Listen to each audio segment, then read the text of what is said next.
सभी दोस्तों को नमस्कार। तो दोस्तों कैसे हो ज़रूर बताना। तो मैं दोस्तों देखिए ये बाजरा है, अपने वहाँ बाजरा और चरी और सामा बोलते हैं इसको, यहाँ दूसरा चीज़ बोलते हैं अरबी भाषा में।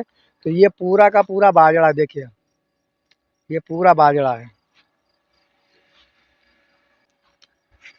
और इसमें अभी खाद लगा रहा हूँ। खाद ऐसे ही चलता है, यहाँ पे सिलो पानी कर देंगे जो टिबुल का है और ड्रम में खाद डाल देंगे और मोटर फिट कर देंगे और मोटर से धीरे धीरे खाद छोड़ेंगे और पानी हल्का कर देंगे। गत्ता उसका जो ट्यूबवेल का पानी है, थोड़ा पानी बाहर निकाल देंगे, थोड़ा पानी यहाँ पे आएगा, ये पाइप के रास्ते से आता है देखिए। फिर यहाँ आके इसमें हाथ धीरे धीरे चलेगा, ये 3 घंटे में पूरा होगा। तो 3 घंटे तक जो ड्रम में खाद पड़ा रहता है उसको धीरे धीरे खोल देंगे और 3 घंटे तक ये चलता रहेगा।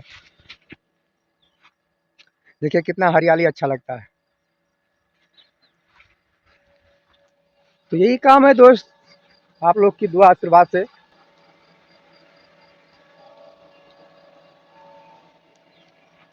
तो बीजा लेके आओ तो अपने से लेके आओ। देखो दलाल से बीजा लोगे ना तो तुमको कहीं भी फंसा देगा, अगर अपना बीजा देगा ना तुमको अच्छा बीजा हेर के देगा। तो इसीलिए सऊदीया में आना कभी भी तो अपने से बीजा लेके आना।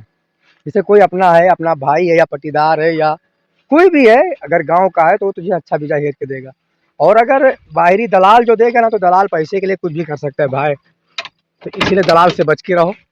कभी भी बीजा उठाओ तो अपने से उठाओ, चाहे 2 महीना 2 महीना ज़्यादा लग। तो दोस्तों देखिए जो मैं अगला वीडियो आप लोग को दिखाया उसमें यही बताया कि खाद कैसे लगता है। तो ये मोटर है, इसमें ड्रम में खाद पड़ा हुआ है पानी के साथ में, और यहाँ से इसका पाइप का लाइन है। देखिए ये यहाँ टिबुल पे टिबुल चालू है और इधर का पानी हल्का सा, ये जो खाद है हल्का जा रहा है और आधा टिबुल का पानी बाहर निकाल देते हैं, क्योंकि उसका पानी ज़्यादा अगर वहाँ जाएगा बाजरे में तो ख़राब कर देगा, खाद जो है वो अच्छे से ज़मीन में नहीं पकड़ेगा। तो इसीलिए पानी थोड़ा सा उसके साथ में रखते हैं। आप लोग को मैं वीडियो दिखाया हूँ जो आगे पड़ा हुआ है, उसमें आप लोग खुद देख सकते हैं। तो दोस्तों ऐसे ही खाद चलाया जाता है। प्लीज़ चैनल को लाइक कमेंट फॉलो करना। मिलते हैं अगले